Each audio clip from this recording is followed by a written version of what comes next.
살이 찌면서 아토피가 심해진 분들은 다이어트하며 식단 관리하며 아토피가 좀 낫지 않을까 생각하시는데요. 생각보다 체중만 빠지고 아토피는 그대로다 이렇게 말씀하시는 분들이 많거든요.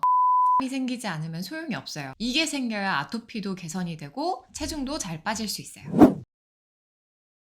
안녕하세요. 아토피를 이겨낸 한의사 청아한의원 이문교 원장입니다. 저희 한의원에서는 아토피, 습진, 생식기 가려움증, 비염을 집중적으로 진료를 하고 있는데요. 아토피나 화폐상습진, 생식기 가려움증처럼 만성적인 피부 가려움증 때문에 괴로워하시는 분들 중에서 살이 찌면서 가려움증이 심해진 것 같다 이렇게 말씀하시는 분들이 생각보다 많습니다. 특히 성인이 되면서 술을 마시기 시작하다 보니 내지는 자취를 하면서 배달 음식을 자주 먹다 보니 또는 사회생활 때문에 회사에서 회식을 자주 하다 보니 내지는 연애하거나 결혼하면서 야식을 같이 자주 먹다 보니 살이 찌면서 피부 질환도 심해진 것 같다 이렇게 말씀하시는 분들이 적지 않은데요. 오늘은 이렇게 살이 찌면서 아토피나 습진이 심해진 분들 그 원인과 해결 방법에 대해서 알아보도록 하겠습니다.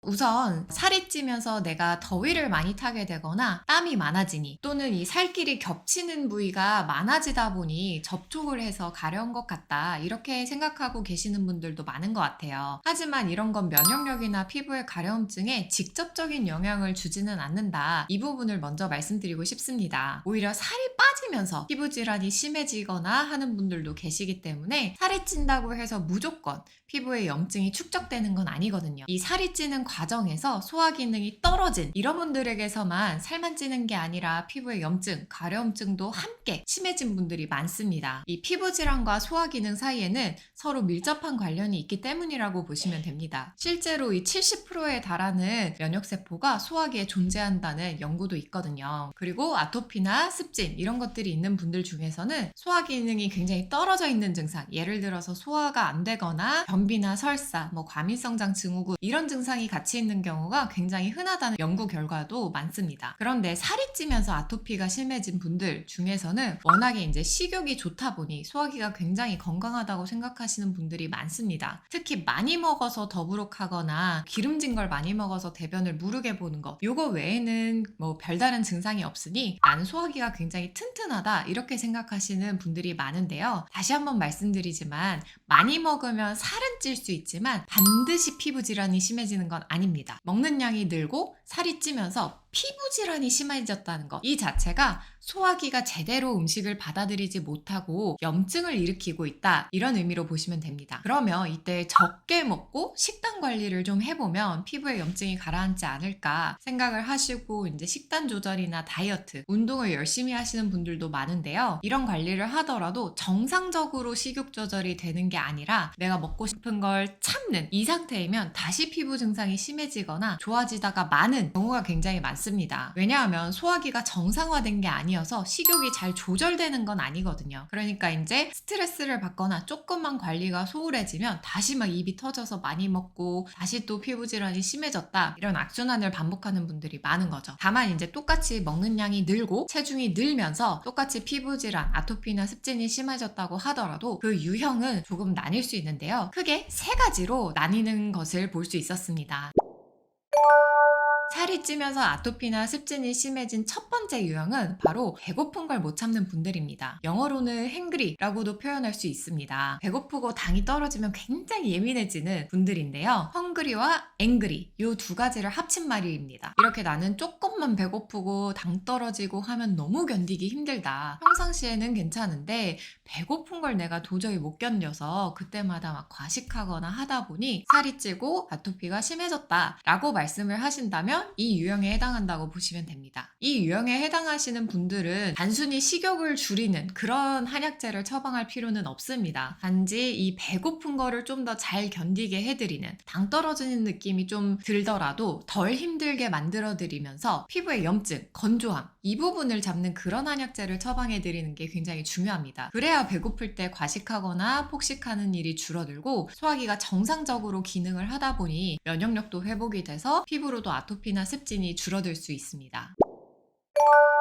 살이 찌면서 아토피나 습진이 심해진 두 번째 유형은 나는 원래 먹는 거를 굉장히 좋아한다. 원래 잘 먹는다. 이렇게 표현하시는 분들이 대부분입니다. 흔히 우리가 얘기하는 대식가 유형인 건데요. 여기에 해당하시는 분들은 앞에 말씀드린 것처럼 배고픈 걸 못 견디는 게 아닌데도 정말 1인분 이거 가지고는 내가 성이 잘 안 차는 분들이에요. 더군다나 소화가 막 안 되거나 뭐 많이 먹는다고 배탈 나거나 이런 일도 잘 없다 보니까 항상 잘 드시는데요. 그래서 이제 살이 찌기 전에는 과식하는 게 아토피나 습진에 영향을 준다는 걸 모르고 계시는 경우도 많아요. 특히 성장기인 경우는 더 그렇고요. 안 그래도 이제 이 먹는 양이 적지 않았는데 그게 슬금슬금 늘어나고 체중이 늘고 살이 찌고 하면서 피부 질환 자체가 심해지고 나서야 뭔가 내가 살이 찌면서 이 아토피나 습진이 좀 심해진 것 같은데 나중에 생각하시는 분들이 많습니다. 이렇게 대식가이면서 살찌고 하면서 이제 아토피 습진이 심해진 분들은 보면 어떻게 보면은 이제 소화기가 굉장히 좀 둔감하다 이렇게 볼 수 있어요. 어느 정도 우리가 음식이 양이 들어오면 뭐 예를 들어 1인분이 들어오면 위에서도 야 그만 먹어 나 이제 먹을 만큼 먹었어 이렇게 신호를 제대로 전달을 해줘야 되는데 그 신호가 전달이 잘 안 된다는 거거든요. 그래서 여기에 해당하는 분들은 이 둔감한 소화기를 좀 예민하게 깨워줄 필요가 있어요. 포만감이 잘 들게 만드는 그런 약재가 포함된 한약을 처방해 드려야 피부로도 염증이 가라앉을 수 있습니다. 그래야 이제 소화기가 받아들일 수 있는 만큼만 식사를 하게 되고 소화기도 정상적으로 소화를 잘 시키고 결과적으로는 이제 피부에 염증이 가라앉게 되는 거예요. 다시 한번 강조하지만 단순히 식욕을 줄여주는 게 아니라 1인분을 먹으면 제대로 포만감이 느껴질 수 있게 만들어 드리는 게 가장 중요하고요. 그리고 대식가형 이 유형에 해당하는 분들 중에서 한 3분의 2 정도의 확률로 감기가 좀 자주 걸리거나 주기적으로 비염이 재발하는 분들이 있으신데요. 그렇다면 이 부분도 함께 치료해야 아토피나 습진도 좋아질 수 있습니다.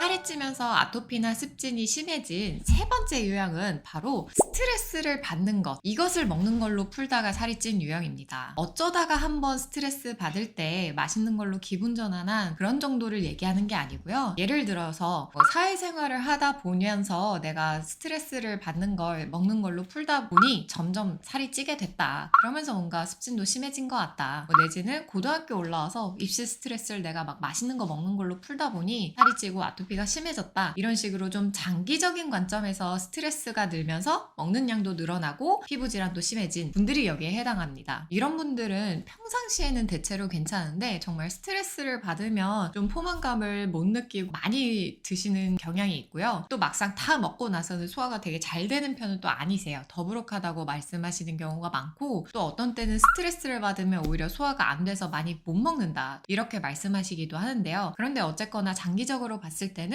스트레스가 누적되면서 체중도 좀 늘었다. 이렇게 말씀을 하세요. 그래서 이 유형에 해당하는 분들은 조금 치료가 복잡해요. 소화가 잘 되게 만들어주되 배가 고파서는 또 안 되고 오히려 포만감은 또 잘 느끼게 해주는 그런 치료가 들어가는 게 중요하거든요. 그래서 이제 단순히 식단 조절하는 것만으로는 피부 질환이 안 낫는 분들이 많은 거예요. 이런 부분들까지 개선이 되어야 하는 건데 식단 조절은 말 그대로 먹고 싶은 걸 내가 참고 음식 자극을 줄이는 그것까지밖에 못하니까요. 오늘은 이렇게 살이 찌면서 아토피나 습진, 피부 가려움증이 심해진 분들의 원인과 유형, 그 다음에 해결 방법까지 알아보았는데요. 내가 체중이 늘고 살이 찌고 한다고 해서 반드시 피부에 염증이 심해지는 걸로 이어지는 건 아니다. 그리고 살이 찌면서 피부 질환이 심해졌다고 하더라도 식단 조절로는 한계가 있을 수 있다. 치료하면 하지만 충분히 좋아질 수 있는 증상이다. 이 부분을 꼭 기억하셨으면 좋겠습니다. 오늘 영상의 내용이 주변에 도움이 될 만한 친구나 가족분들이 있으면 꼭 공유해 주시고요. 다음번에도 만성 피부 질환에 유익한 내용을 가지고 돌아오겠습니다. 감사합니다.